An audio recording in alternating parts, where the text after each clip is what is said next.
Good afternoon. Welcome to FLVC Online Teaching and Learning Excellence Month event, Lightning Round session.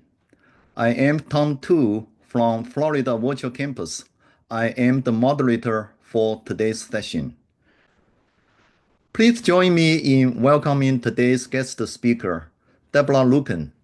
Debra has over a decade of experience as an instructional designer and training coordinator in higher education. She began as a training coordinator for environmental health and safety program at the University of Central Florida. By developing and scheduling both online and face-to-face safety training courses, and ensuring compliance with federal, state, and local regulations. She now works at UCF's Center for Distributed Learning, collaborating with faculty to develop and design online and blended academic courses. So please welcome Debra, and Debra, please take it away. Thank you very much. Thank you very much, Tom. I appreciate it. I want to thank FLVC. I would like to say thank you to FLVC for setting up these virtual series and allowing me to share and talk about something that I am very passionate and interested about, and that is games and learning. So hopefully I'll be able to provide you with kind of some insights and some takeaways and ideas that you can possibly implement in your learning environments. Just as a note, I did use some generative AI tools for some of the images and some of the examples, and we'll see at the end, but I did review those again for accuracy and quality. So let's go ahead and get started. And so I kind of want to talk a little bit today because there's a lot of terminology and things kind of around games and learning, and that's kind of, what's game-based learning as opposed to gamification. And they have some similarities and they have some overlaps, but they are a little bit different. So I kind of want to discuss those a little bit. I also want to talk about some of the benefits of using games and learning and why, and linking to that. So how they can kind of fit in with some of the quality and QM items, and then also provide you with some kind of tips and some ideas and things to think about if you want to implement or use games. So the first thing that I like to do is I like to ask people, what's your favorite game? And you can go ahead and put that in the chat. It can be any kind of, it could be a card game, it could be, a phone game, it could be a physical game, any kind of, let's see, word puzzles. Yep, I'm a huge fan of puzzles. From my paternal grandmother, when we would visit or she'd come and visit us, we'd always be doing crosswords and jigsaw puzzles and, a lot of those puzzles. So I kind of have a fondness for those too. Let's see, Rummy. Yes, that's another one. Oh, I haven't heard of, I lean towards kind of board and card games, so I don't know what Deus Ex is, but anyways, Scrabble, jigsaw puzzles, Scrabble is another one. Candy Crush, yep, those kind of can be very addicting. My probably favorite is Skip-Bo, which my maternal grandmother, when we would visit her, we'd play a lot of card games, and we'd always end up kind of playing that, and sort of at family gatherings and stuff, we'd play about that. And it's just kind of a very simple game where you kind of play cards 1 to 12 and things like that. So that's great. Oh, Cards Against Humanity. That's a good one. Probably not work appropriate, but it is always entertaining. So now that you've kind of been sort of thinking about games, what is it? Take a second to think about what it is that you like about those games. Why do you keep going back to them? Why do you play them over and over again? What attracts you to kind of those particular games? You can think about that for a second and put it in the chat. Feeling of accomplishment. Yeah. Mm-hmm. I know I like the Wordle and connections. And, I love it when I get a Wordle streak. I think my Wordle streak right now is like 100 and something. So I'm very excited. And, um, but yeah, the mix of chance and strategy, competitiveness, yes. Um, Challenging, yeah, they do. They make you think sometimes.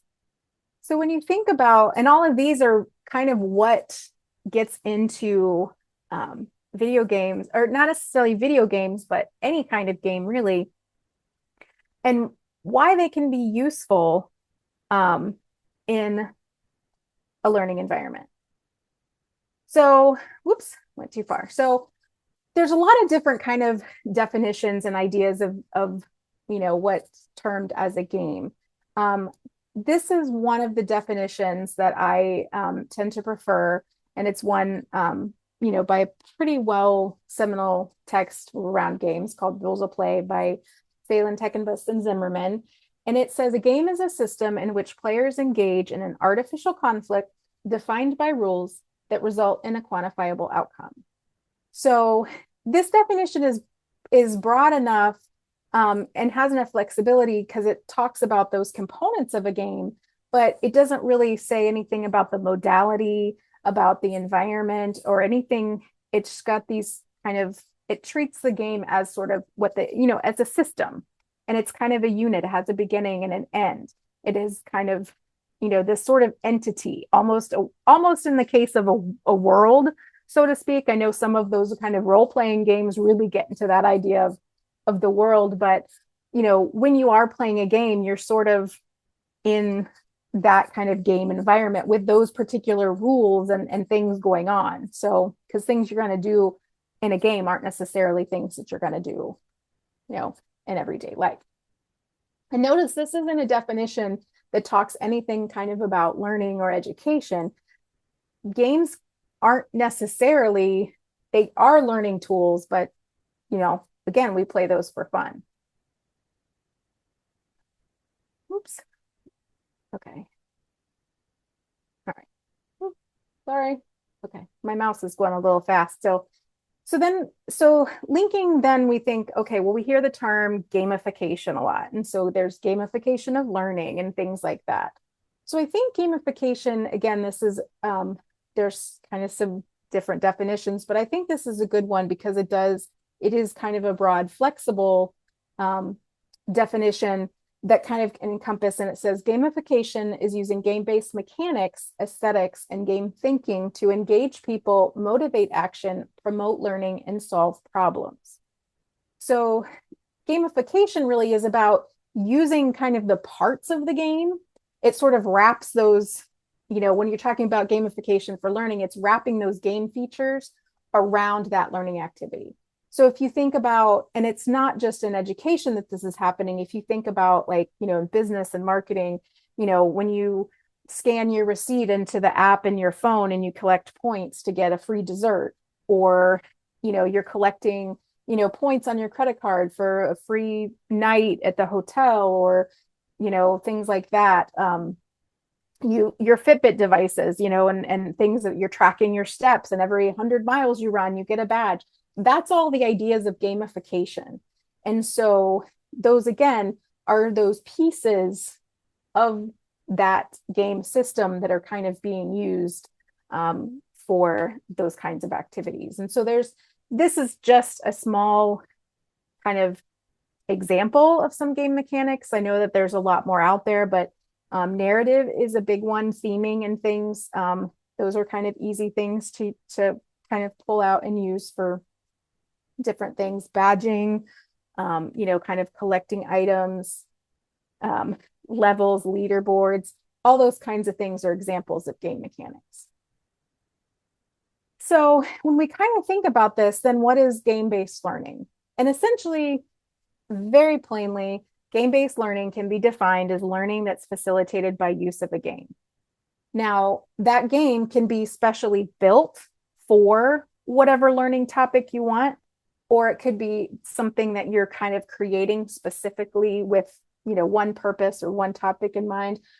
But also, too, there's games that you can learn from that are kind of pre-existing out there. So this is just an example, but say, using Monopoly to kind of talk about and teach sort of budgeting and some of those things. Again, very quick, loose example there, but that's already a pre-existing game because you are learning some skills and different things by playing these games that aren't labeled as that learning game or instructional game or serious game.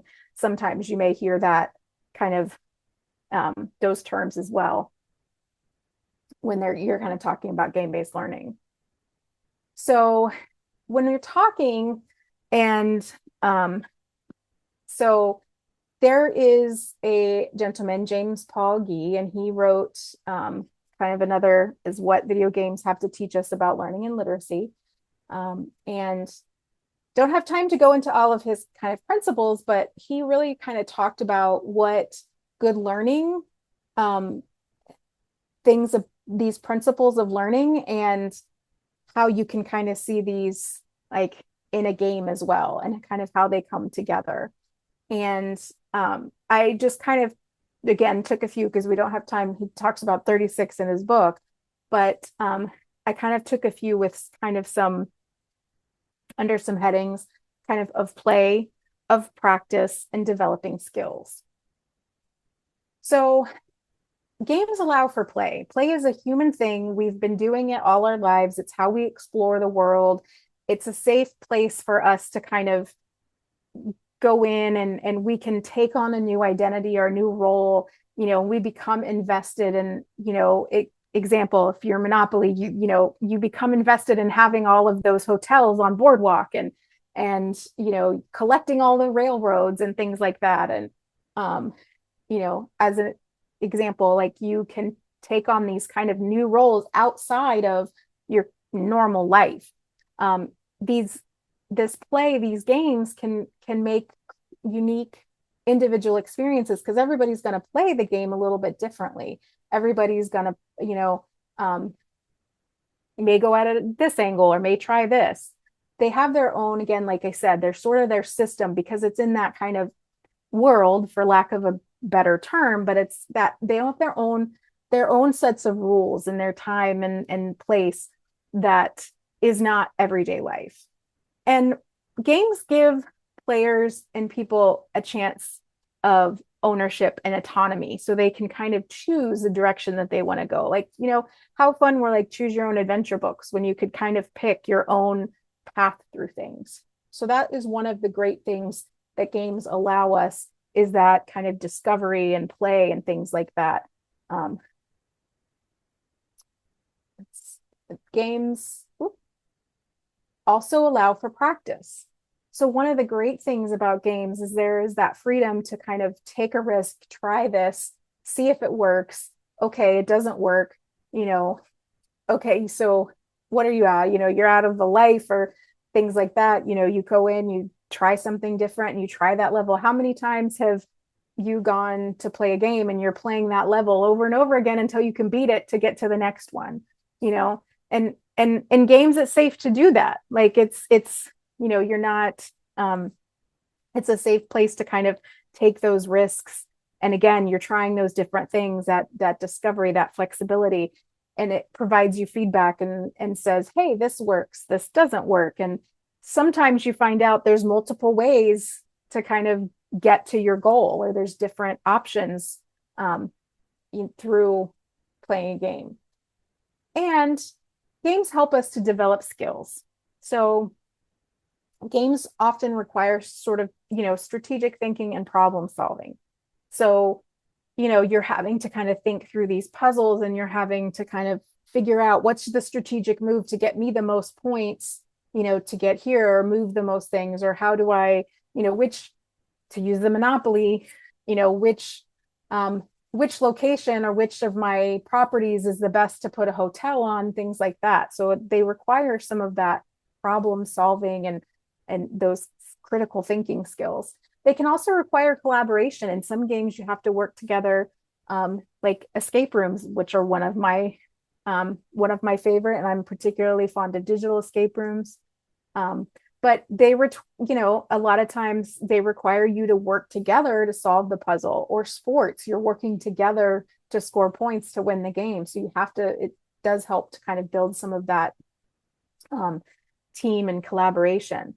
Um, a lot of times games, again, when you're thinking about that level and that idea of mastery, you kind of have to complete this level to move on to the next one, or you have to kind of, you know, um, master this level to get, that, and it provides you feedback. So, okay, well, this isn't the right way. So let me go to this one. So they can help you achieve that mastery.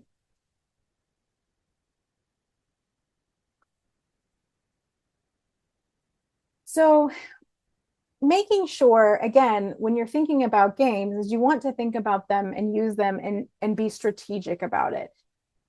Obviously, you don't just want to throw something in there because it might be a fun experience. Well, yes, it is. And there may be a place for that if that's, if you're looking for just to kind of take a break or something like that. But when you're thinking about providing a quality online experiment or experience, you want to make sure that what you're putting in the course, that the games are going to support that learning objective.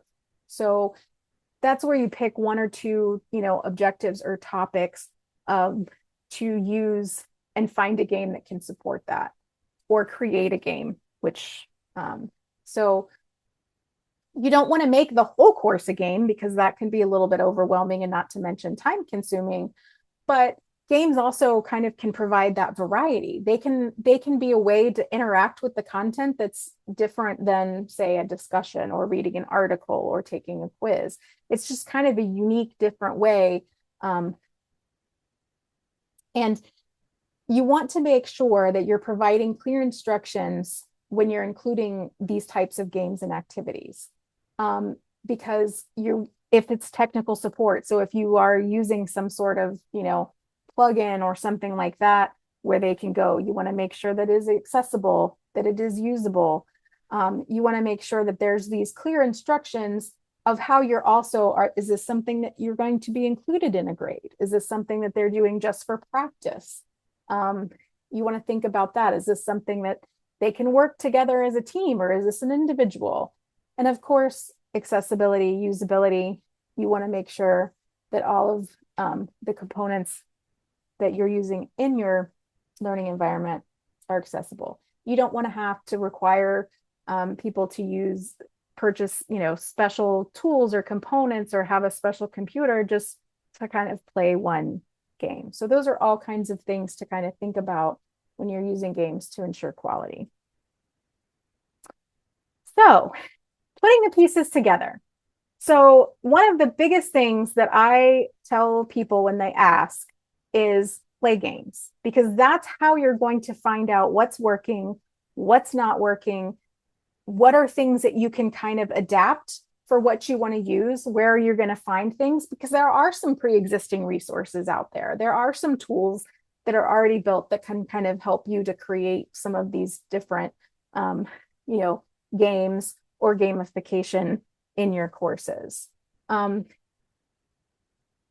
This is just kind of a list of some of those things. Google Doodles actually is really interesting because they sometimes will have kind of fun games on there, but sometimes they toss kind of a learning game in there too. Museums, National Geographic, Duolingo, all those are kind of great places where you can kind of go in and look and stuff. And don't be afraid to play something that seems a little simplistic, but that can still give you the idea of how you can sort of adapt those game mechanics for that idea to your course. So aside from playing games and seeing what's out there and getting inspired by things, start small. Like I mentioned, one objective, one topic for your game. Maybe you can, survey students or talk about it and say, like, see how it went. If they like this, okay, maybe add, a couple more. I wouldn't, have them I would have them throughout the the course, offering some opportunities again, like I said, to use them as practice, formative assessments. Don't make them high stakes because there are people that don't like to play games. And they could be really frustrated at like, why do I have to do this for a grade? You know, that's probably fewer than and far between, but they're still, so you want to kind of think about that of how you're, implementing these kinds of things. So you don't want to make them again, high stakes or make the entire course a game. You can use some of those elements and things in there. And like I mentioned before, there's a lot of pre-existing tools out there. Materia, which is a UCF created widget game maker that goes into Canvas. Kahoot, flippity.net is a free one, which is really great. I always recommend that to people because you can do some fun kind of word games and things with it. There's quizzes, genially, lots of different ones out there. You can look.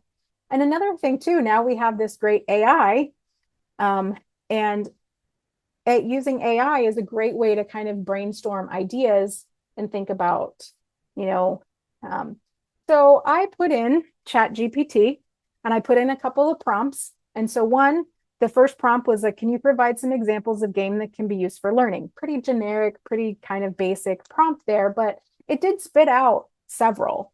And these are just the top two that I copied. So if you've ever heard of Kerbal Space Program, it kind of talks about like physics and you trying to launch the little Kerbals and their little rocket and things. And then of course, Oregon Trail, that kind of idea.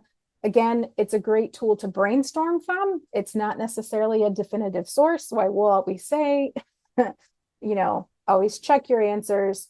And also the better your prompt, the better answers you're going to get. So this was another prompt that I wrote. Write me 10 college level trivia questions for a Kahoot game about pirates in the post-Spanish succession period 17. I think I was reading an article or something in National Geographic, and that's why the pirate thing popped into my head. But it did. It gave me 10 kind of questions. And again, you always want to fact check, but it's a great place to kind of start. This one, I kind of got a little bit more specific. It said, can you provide 3 ideas for games to help students learn French? One of the games it came up with was Escape la Salle de Classe, which was a French escape room. And it kind of gives you these things and it talks about to escape, they must solve puzzles. And so I said, okay. I said, can you draft some puzzle examples for this French escape room game? And this was one that they gave me, and it kind of gives you sort of how to set it up and things like that. You can even kind of adapt these questions for what you're wanting to do. So I will leave you with this quote. I think we're pretty close to the mark here. So I want to leave you with this quote, which is one of my favorites. And it's by Rafe Koster in The Theory of Fun. And it says, so games are something special and unique. They're concentrated chunks ready for our brains to chew on. And I think that is a great way to think about games and learning, is that they are these things for our brains to kind of work through. These are the resources. And I thank you very, very much for allowing me to talk about this, however quickly. There is my email. I'm at debra.luken@ucf.edu. If anybody wants to shoot me any kind of questions,